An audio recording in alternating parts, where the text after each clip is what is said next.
Hey guys, a quick video for you today showing you how to use the Ninja Luxe Cafe Premier Series coffee machine. So to start off with then, let's get the machine turned on. So to do that, there's a power button on the bottom left hand side here. You just press that and the machine will wake up. Also, don't forget to make sure it's plugged in as well.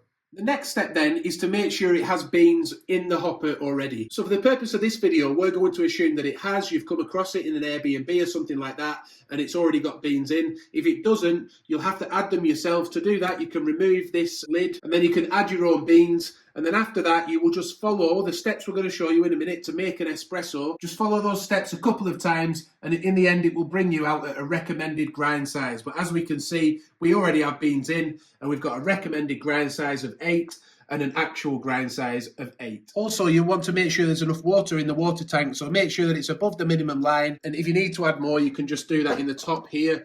I would recommend adding enough way over that minimum line just so that it doesn't run out halfway through when you're trying to make a couple of coffees.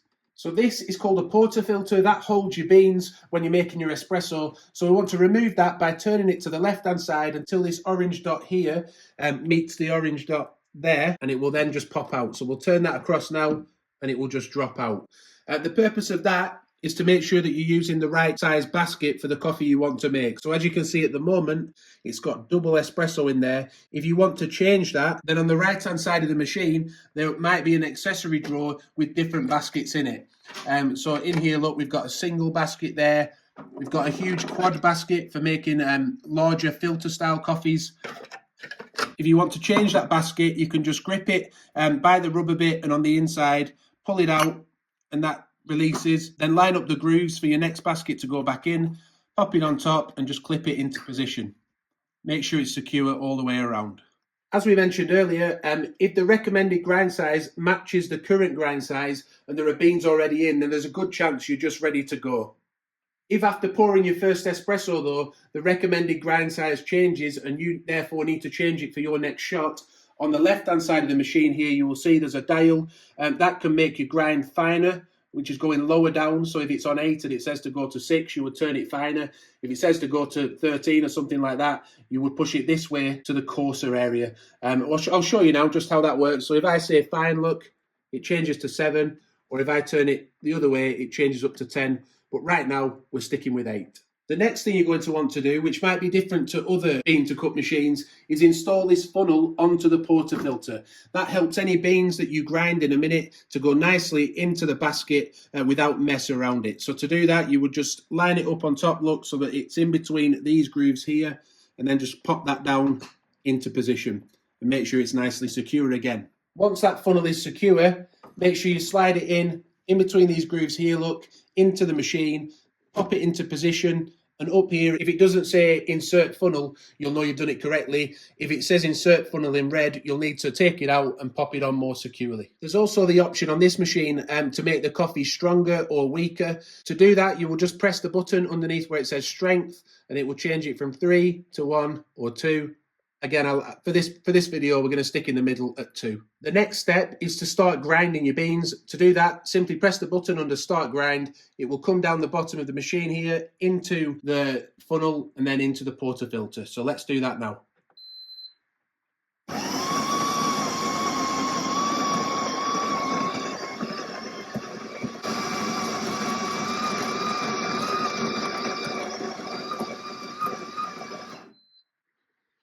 Then the next step is to remove that portafilter. I like to just shake it a little bit, level it off. Once that's been removed and you've got your beans there ready to be tamped, you'll keep the funnel on. Don't take the funnel off because we're going to need it for this assisted tamper.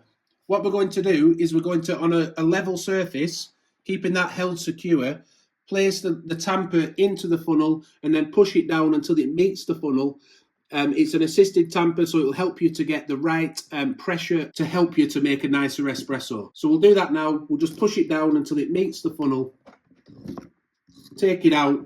If it doesn't look quite right, I have no problem with doing it again just to make sure it looks nice. So I'm going to do that one more time. This is what we do when we're making a coffee. You might not need to do this though.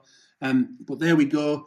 The next step is to remove the funnel, and you're then ready to put that into the machine to make an espresso. To keep things nice and tidy at this point though, we can reinsert the tamper and reinsert the funnel. So next we want to again line up this orange dot with the orange dot on the top of the machine there to reinsert the portafilter.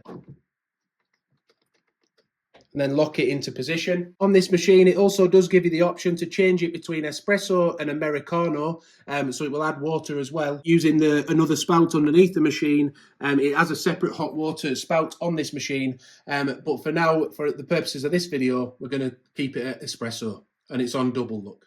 Next, we want to adjust the shelf size to match the cup size that you've got. So the shelf may be sat on the bottom here. If it is, just remove it, and you can use any one of these settings, look. So you could put it on the first one or the second one perhaps.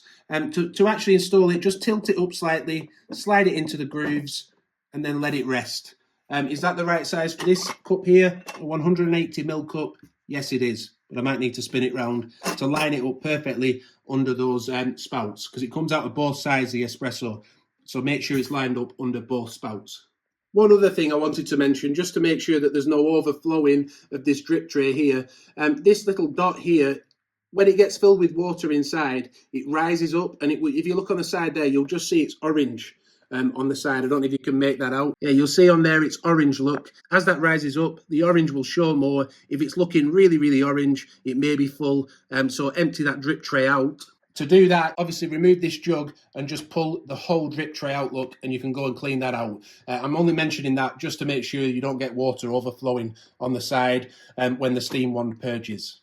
If you're only making a black coffee, we're making a double espresso, and we will be making a cappuccino in a minute though. We'll show you how to set up the milk too. But if you are just making a black coffee, then you're ready to press start brew, which is this dial in the middle here.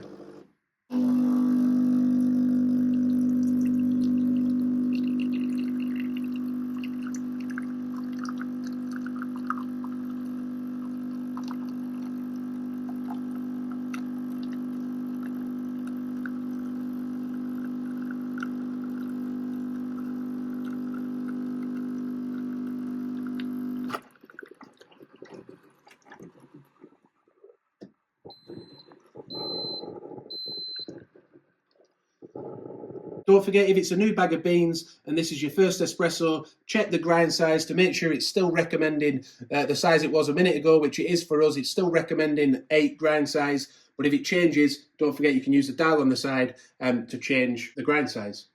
If you do want to add water to this, by the way, and you haven't selected the Americano setting, but you decide that you want to just add water, to do that, I'll just use another cup just to show you how to do that. So again, it can go back under the machine, line it up under that other spout, and then press this hot water button here, and then again press start brew, and you'll get some hot water.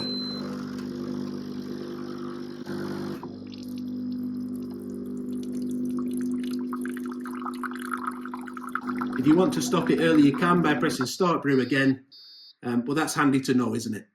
So we'll now show you then how to set up the milk settings to add froth milk to your coffee or just steamed milk. We're doing this separately in this video, making the coffee and making the milk, just so that the process of understanding it is easier. But you can actually set all the milk up beforehand, and once you've pressed start brew for espresso, if you've got it all set up, you can then simply press start milk, and as soon as the espresso is finished, it will start frothing your milk. But we're doing it separately in this video.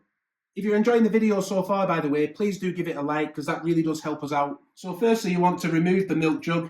To do that, we lift the steam wand up, take the milk jug out. It should have a whisk in the bottom there, and it should also be attached to the bottom of the jug. So just put your hand in and make sure that is firmly secure. At this point, by the way, I would recommend also getting a warm, damp cloth ready to clean the steam wand after you've made your milk. The milk dries onto that pretty quick because it's so hot.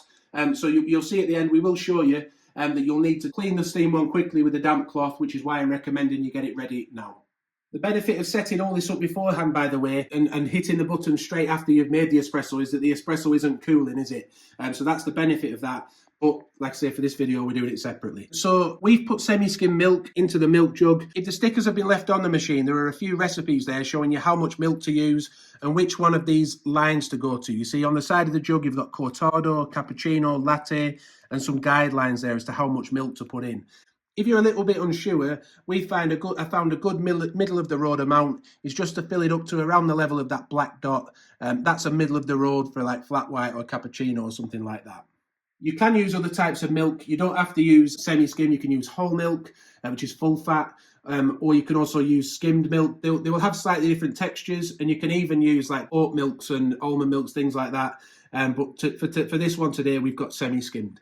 So then we would just nice and neatly then put the milk jug under the steam wand, lower that down and sit it on the base here. If it is sat nicely on that base, then it will be covered, it will completely cover that metal dot there. That controls the temperature of the milk, so make sure it sits on that nicely and in position. Yeah, as we said there, you can use dairy milk look, or you can change the milk type by pressing this button under where it says milk type, switch it between dairy and plant-based. We've got dairy, and then you use this dial to change the level of foam you want. So the bottom one here would just be steamed milk. The next one would be lightly frothed milk for, say, like a flat white or a latte. The next one would be a cappuccino style milk, or also for latte macchiato. And then finally, we've actually got cold froth milk for iced coffees. But we're going to set it back now to thin froth for a flat white. Don't forget, have a damp cloth ready, but now you just press, like we did the dial on the espresso, we press the dial on the milk to start froth.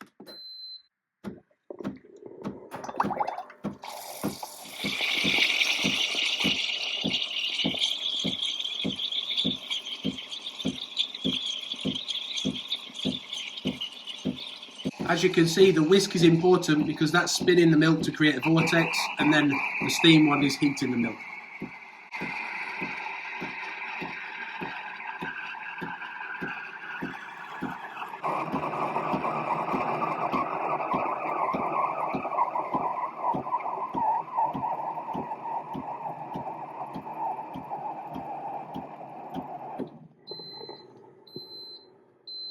Once it's finished frothing, as quickly as you can, lift the steam on again, remove the milk jug.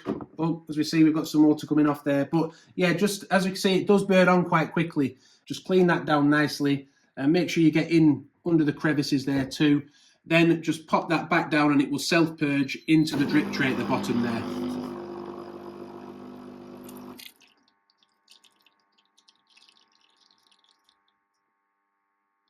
It's not finished yet. The hot steamy water is about to come down now.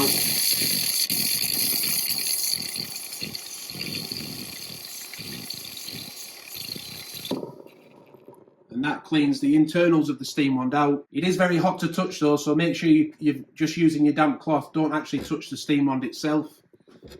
You can clean up around it. So for a flat white, there's not really much need to tap and swirl the jug or do anything fancy. We just want a nice thin froth sat on the top of the coffee there. We do still have some milk left in, so we could have possibly used less milk, but that is quite a small cup, isn't it? But that's the basic principle of how you use the milk frother. Ideally, you would want to be pouring all that milk out if you can to get that nice froth out on top as well. Or you could tap and swirl it a little bit just to mix it together better. Don't forget though, if you set the milk up beforehand, you can just press start brew to pour your espresso, start froth, and then once it's finished pouring the espresso, it will then froth the milk automatically if you've set it all up beforehand, and that saves your coffee cooling down too much in between. Don't forget that tip. So that is a guide on how to use the Ninja Luxe Cafe Premier Series coffee machine. Don't forget to give the video a like if it helps you out. Subscribe to the channel and hit the notification bell to watch future videos. Thank you for watching, and bye for now.